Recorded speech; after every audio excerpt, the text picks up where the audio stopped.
On November 22, 1963, in Gettysburg, Pennsylvania, former President Dwight David Eisenhower was spending a quiet Friday afternoon at his retirement farm. At 73, the man who had once commanded Allied forces during World War II and served 8 years as President of the United States had settled into a slower life, filling his days with painting, golf, and writing his memoirs. It was meant to be an ordinary moment of peace.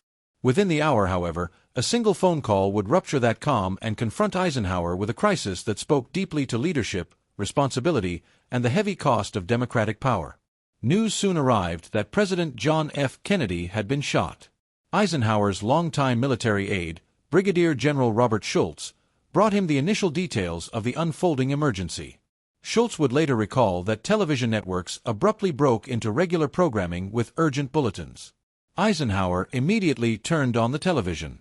Like millions across the nation, he waited anxiously as fragmented, chaotic images emerged, scenes that felt less like news and more like a nightmare playing out live. For decades, what followed inside Eisenhower's study remained largely hidden, preserved only in private papers and oral histories that surfaced much later. This moment marked Eisenhower's reaction to the murder of his successor, a man toward whom he had always felt a mixture of skepticism, respect, and unresolved tension. What those close to him observed that day offers a rare window into the emotional and institutional weight carried by the American presidency. The relationship between Eisenhower and Kennedy had never been easy. When Kennedy assumed office in January 1961, Eisenhower was just 70, unusually young for a departing president and unwilling to leave public life. Constitutional term limits had forced his retirement. Kennedy, at 43, became the youngest elected president in American history, representing a new generation entirely. The contrast between the two men was striking: experience versus youth, caution versus ambition. Eisenhower embodied the World War II generation, shaped by discipline, patience, and long familiarity with global power politics. Kennedy symbolized renewal and momentum, championing what he famously called the new frontier. Their final meeting on Inauguration Day reflected this divide. Though professional, the exchange in the Oval Office was distant. Eisenhower briefed Kennedy on urgent national security concerns: Berlin, Cuba, Laos, and the escalating nuclear confrontation with the Soviet Union. The meeting, according to official records, lasted under an hour. When Eisenhower left the White House that day, he privately believed Kennedy was unprepared for the immense responsibilities ahead. He shared those doubts with his staff. Yet Kennedy had his own criticisms. During the 1960 campaign, he attacked Eisenhower's leadership, accusing his administration of allowing the Soviet Union to surpass the United States militarily, a missile gap that later proved unfounded. Kennedy also criticized Eisenhower's response to the Cuban Revolution, portraying him as disconnected and outdated. These attacks deeply unsettled Eisenhower. Having devoted his entire adult life to national service, he now found himself portrayed as obsolete. The strain between the two only intensified after Kennedy took office. In April 1961, the Bay of Pigs invasion collapsed disastrously. Though Eisenhower had approved the initial planning, Kennedy inherited the operation and ultimately authorized its execution. When it failed, Kennedy accepted public responsibility, but members of his administration privately suggested Eisenhower had left behind a defective plan. Eisenhower, for his part, believed Kennedy had undermined the operation by refusing critical air support at a decisive moment. Still, the dynamic between them began to evolve. In the months leading up to November 1963, Kennedy reached out to Eisenhower several times for counsel, particularly regarding nuclear test ban negotiations with the Soviet Union. These conversations were respectful and increasingly warm. Eisenhower also gained new respect for Kennedy after the Cuban Missile Crisis in October 1962. Kennedy's composure during a moment when the world stood on the edge of nuclear war impressed the former general deeply. The crisis had been diffused through a careful blend of firmness and diplomacy, something Eisenhower recognized immediately. Privately, he admitted that he may have underestimated the young president. Plans were even underway for another meeting later in November 1963. Kennedy sought Eisenhower's advice on Vietnam, where U.S. involvement was steadily increasing. That meeting would never occur. As Eisenhower now watched reports from Dallas unfold on his television, he instantly grasped the seriousness of the situation. A lifetime of military command had taught him how fragile order could be in moments of crisis. If Kennedy had been assassinated, especially if it was part of something larger. The stability of the constitutional system itself could be threatened. At 2:38 p.m. Eastern Time, CBS anchor Walter Cronkite appeared on screen, removed his glasses, and announced that President Kennedy had died at 1 p.m. Central Time. General Schultz later recalled that Eisenhower remained silent for nearly a full minute, staring at the television. He then rose, walked to a window overlooking his farm, and quietly remarked that the attack had not merely taken a man's life, it had struck at the presidency itself. That distinction defined Eisenhower's response. He understood immediately that this was not only a personal tragedy but an assault on the very institution he had once led, the same office held by Washington and Lincoln. The endurance of American democracy, tested by war, depression, and internal conflict, now faced an unprecedented challenge. Eisenhower's instincts turned first to national security. He sought confirmation that U.S. defenses were secure and that the assassination was not connected to a broader attack. Washington assured him that military forces were on high alert and that no foreign aggression was detected. Still, early reports were confusing, and though a suspect had been identified in Dallas, much remained uncertain. Eisenhower was not easily reassured. His experience with intelligence operations taught him that first explanations were rarely complete. He demanded more clarity, how security had failed so completely, and who bore responsibility. Soon, his phone rang incessantly. Former cabinet members, generals, and political leaders all reached out to the old commander, searching for guidance. Eisenhower's public advice was steady and consistent. Support Lyndon Johnson, remain calm, and trust the institutions of government. Yet in private, among only his closest aides, he voiced deeper anxieties about what this moment meant for the future of American democracy. That evening, according to his son John Eisenhower, who arrived at the farm later that day, the former president reflected quietly on Kennedy's growth and maturity as a leader, thoughts shaped by regret, recognition, and the heavy silence left in the wake of history. Eisenhower's younger son later recalled his father reflecting that John F. Kennedy had still been learning the presidency, gradually growing into its immense responsibilities, when that growth was suddenly ended. Eisenhower's remark carried several layers of meaning. There was regret that he had not offered greater support. There was the recognition that Kennedy's promise would never be fully fulfilled. And there was something deeper and more personal, an admission that Eisenhower himself bore some responsibility for the political environment that had culminated in this tragedy. In the days that followed, Eisenhower elaborated on what he meant by this sense of responsibility. He had witnessed the steady rise of political extremism in the United States during the late 1950s and early 1960s. Radical groups had branded him a communist sympathizer, while right-wing movements in Texas and other southern states denounced Kennedy as a traitor for his positions on civil rights and relations with the Soviet Union. Eisenhower had largely chosen not to confront these factions directly, believing they were marginal voices that would eventually lose influence. After the assassination, he began to question whether that judgment had been dangerously mistaken, whether unchecked political hatred had been allowed to grow. History suggests those fears were well-founded. In the years leading up to 1963, extremist language had grown more aggressive and inflammatory. Political debate had become increasingly hostile.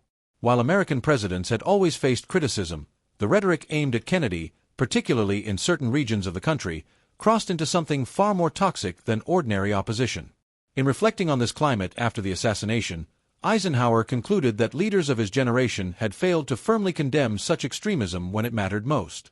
On November 23, Eisenhower wrote a deeply personal letter to Jacqueline Kennedy. Preserved today in the Eisenhower Presidential Library, the letter stands out for its emotional openness. Known for his reserve and discomfort with public displays of sentiment, Eisenhower nevertheless expressed profound shock and sorrow. He praised Kennedy's courage and leadership and admitted that he regretted not more clearly expressing his respect and admiration while Kennedy was still alive. Most strikingly, Eisenhower acknowledged that in the months before Kennedy's death, he had come to appreciate the president's judgment and his commitment to peace. This was the closest Eisenhower ever came to publicly conceding that his earlier criticisms of Kennedy may have been excessive. Aware that history would remember him as one of Kennedy's political critics, he wanted the record to reflect that his perspective had changed. The letter also revealed Eisenhower's anxiety about the nation's stability. He encouraged Mrs. Kennedy to place her faith in the resilience of American institutions, a message clearly intended not only for her, but for a grieving public that would one day read his words. Away from the public eye, Eisenhower played a critical role during the chaotic hours following the assassination. Lyndon Johnson, suddenly thrust into the presidency, urgently needed bipartisan support to preserve national unity. On November 23, Johnson spoke with Eisenhower in a phone call lasting about 20 minutes. According to presidential records and later accounts from aide Jack Valenti, Johnson emerged visibly reassured. Eisenhower had pledged his full support and agreed to make public statements emphasizing continuity and stability. Despite the shock and tragedy, the transfer of power proceeded smoothly, largely because senior figures like Eisenhower immediately stood behind the new president. Eisenhower believed that in moments of national crisis, political divisions must yield to patriotism. This lesson, learned during World War II when success depended on subordinating personal differences to a common goal, now guided his actions in defense of democratic governance. Eisenhower also supported the establishment of the Warren Commission, tasked with investigating Kennedy's assassination. Although he was not a formal member, he advised the commission privately and lent it the weight of his reputation. His military experience and familiarity with intelligence operations made him an important behind-the-scenes counselor. Chief Justice Earl Warren and other commissioners sought his guidance on matters of security and investigative procedure. What Eisenhower learned during these discussions deeply unsettled him. The failures that had allowed the assassination to occur were severe. Security surrounding the Dallas motorcade had been insufficient, and intelligence agencies had failed to properly share information about potential threats. The lack of coordination pointed to either profound incompetence or deeper systemic flaws. In private conversations with commission members, Eisenhower acknowledged that absolute certainty in such investigations is rarely achievable. Nevertheless, he believed that national stability depended on reaching a clear conclusion based on the best available evidence. He understood the tension between uncovering every possible truth and preventing prolonged uncertainty that could erode public trust in government, a tension that would later define both the Warren Commission's work and the enduring debate surrounding its findings. After the funeral, Eisenhower reflected more deeply on his relationship with Kennedy. In conversations later documented in memoirs and oral histories, he repeatedly returned to ideas of missed opportunities and generational responsibility. Eisenhower represented one chapter of American leadership, Kennedy the next. The transition between them should have been cooperative, a passing of experience and wisdom, but instead had been shaped by criticism and emotional distance. Gradually, Eisenhower came to view Kennedy's assassination not only as a national tragedy, but as a failure of his own generation. The leaders forged in World War II had defeated fascism abroad, yet they had not done enough to prepare the political ground at home. They had failed to confront extremism forcefully, to bridge partisan divides, or to model the kind of constructive disagreement that democracy depends upon. These were severe judgments, but they were consistent with Eisenhower's character. He held himself to the highest standards and did not shy away from personal accountability. Those emotions came into sharp relief during Kennedy's funeral on November 25, 1963. Under cold, gray skies, Eisenhower stood among world leaders, including Charles de Gaulle, as Kennedy was laid to rest at Arlington National Cemetery. Observers later noted that Eisenhower appeared deeply moved, displaying a level of emotion rarely seen from the normally stoic former general. When asked about this reaction later, Eisenhower reportedly told his grandson, as recounted in David Eisenhower's memoir, that he was mourning the nation itself. The statement captured the essence of his grief. While personal sorrow was present, it was overshadowed by a broader, civic anguish, grief over what the assassination revealed about America's vulnerability to political violence, the fragility of its democratic institutions, and the promise lost with Kennedy's death. In the months that followed, Eisenhower became more outspoken against political extremism. He delivered speeches warning about the dangers of hatred in public life, wrote editorials urging respect for democratic norms, and encouraged Americans to stand behind President Johnson regardless of party affiliation. Some interpreted this as an attempt to atone for his earlier silence, while others saw it as the wisdom of an elder statesman. Those closest to Eisenhower believed it was something more personal, a recognition that he could have done more to support Kennedy during his lifetime, and a resolve not to repeat that failure.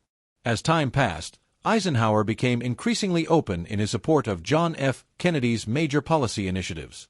He publicly backed the Limited Nuclear Test Ban Treaty signed in 1963, which banned nuclear weapons testing in the atmosphere, outer space, and underwater. This treaty had been a central cause championed by Kennedy, and Eisenhower viewed his endorsement as a way to honor the fallen president's legacy. He also began to speak more positively about Kennedy's approach to civil rights, acknowledging that the young president had demonstrated moral courage in confronting the deep-rooted problem of racism in America. This shift in Eisenhower's public attitude reflected a genuine transformation in his thinking. Initially, he had regarded Kennedy as overly idealistic, someone too eager to make promises that reality might not allow him to fulfill. However, Kennedy's assassination forced Eisenhower to re-evaluate those assumptions. He began to wonder whether idealism did, in fact, have a necessary role. Perhaps the less cautious approach of a younger generation was exactly what the moment demanded. Perhaps he himself had judged Kennedy too quickly. In oral history interviews conducted in 1967 and preserved at the Eisenhower Presidential Library, Eisenhower spoke more openly about Kennedy's death and his personal response to it. He admitted that his early distance from Kennedy had been partly personal, a natural resentment that can arise when one leader is succeeded by another. Yet he also offered a deeper, more philosophical reflection. Learning of Kennedy's death, he said, made him think not only about the loss of an individual, but about the broader implications of political violence within a society. What does such violence reveal about a nation's character? What does it say about the strength and health of its institutions? These questions had troubled Eisenhower throughout his life. He had lived in the shadow of Abraham Lincoln's assassination, studied its consequences as a military historian, and understood how it had poisoned American politics for an entire generation. He feared that Kennedy's assassination would cause similar long-lasting damage, and in many respects, his fears proved justified. The rise of conspiracy theories, the erosion of trust in government, and the deepening political polarization could all be traced back to that single moment in Dallas. Yet Eisenhower also perceived another meaning in Kennedy's death. To him, it underscored how fragile and precious democratic leadership truly is. Leaders are imperfect and deserve criticism, but they also deserve support as they attempt the nearly impossible task of governing a free society. The presidency, regardless of who occupies it, represents something far greater than any one individual. It symbolizes constitutional continuity, the peaceful transfer of power, and the collective will of the people expressed through democratic institutions. In his final memoir, At Ease, Stories I Tell to Friends, published in 1967, Eisenhower devoted several pages to reflecting on Kennedy. He wrote that despite their political differences, both men shared a fundamental commitment to preserving free government. Kennedy's death, he observed, reminded him that this commitment requires constant vigilance, not only against foreign threats, but also against hatred and extremism growing within American society itself. This was Eisenhower at his most honest. He acknowledged that he had not always lived up to these ideals. At times, he allowed political disagreements to overshadow shared democratic values. At times, partisan criticism took precedence over national unity. These admissions were difficult for a man of Eisenhower's pride and stature, yet he believed they were necessary to make. In death, the complicated relationship between Eisenhower and Kennedy became unexpectedly clear. Eisenhower was granted something that many of Kennedy's critics never received: time. Time to reflect, to recognize growth, and to express respect. He used that time wisely. His public remarks after the assassination consistently praised Kennedy's bravery and dedication, while his private correspondence, now available to historians, reveals genuine regret over missed opportunities for cooperation. What makes Eisenhower's reaction especially meaningful is what it reveals about the presidency itself. Only someone who has held that office can truly understand its immense burden, isolation, and responsibility. Eisenhower had criticized Kennedy's decisions while he lived, but after Kennedy's death, he felt deeply what had been lost. Not merely a man, but everything that man carried: the secrets, the pressures, and the ultimate responsibility for the nation's survival. In the years that followed, Eisenhower grew increasingly troubled by the direction of American political discourse. He watched as the Vietnam War fractured the nation, civil rights struggles turned violent, and public trust in government steadily declined. He feared that Kennedy's assassination marked a turning point, a moment when Americans began to lose faith in peaceful political change. He frequently emphasized the importance of preserving democratic norms, respecting political opposition, and remembering that opponents are not enemies. These concerns became even more urgent as Eisenhower's health deteriorated. After suffering multiple heart attacks in the late 1960s, he knew his remaining time was limited. He wanted to leave future generations with a clear message about the responsibilities of democratic citizenship. In interviews and public appearances during his final years, he repeatedly returned to the lessons of Kennedy's assassination. Support your leaders even when you disagree with them, reject extremism wherever it appears, and remember that democratic institutions are fragile and require constant care. The last documented account of Eisenhower reflecting on Kennedy's death comes from a conversation with his grandson David in 1968. David Eisenhower, who was engaged to Julie Nixon at the time, was visiting his grandfather at Walter Reed Army Medical Center, where the former president was recovering from yet another heart attack. During a discussion about the turbulent 1968 presidential campaign, Kennedy's assassination was mentioned and its impact on American politics was recalled. According to David Eisenhower's memoir, Going Home to Glory, published in 2010, Eisenhower fell silent for a moment before speaking. He expressed regret that he had spent so many years criticizing a man who was sincerely trying to serve his country. He wished he had been more helpful and more supportive. This simple confession cuts through the complexity of their relationship. The great military strategist admitted that he had failed at a different kind of duty, the duty to support democratic leadership, even when disagreeing with specific policies. It was a lesson learned painfully, but a lesson nonetheless, and one that challenges every generation. When leaders fall, society loses not only individuals, but also unrealized possibilities, untaken paths, and wisdom that might never be shared. Ultimately, the presidency, with all its power and symbolism, depends on the respect and support of the citizens it serves. Without that support, democracy itself becomes vulnerable.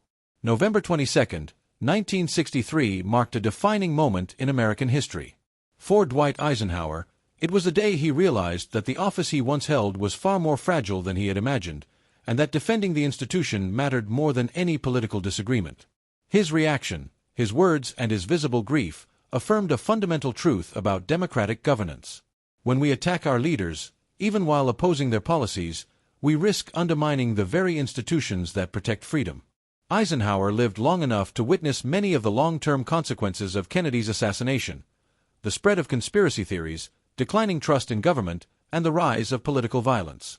He died in March 1969, just over 5 years after Kennedy, carrying with him deep concern for the future of American democracy and regret that his generation had not done more to prevent the conditions that led to Dallas. The story of Eisenhower's response to Kennedy's assassination is, in the end, a story about leadership and citizenship.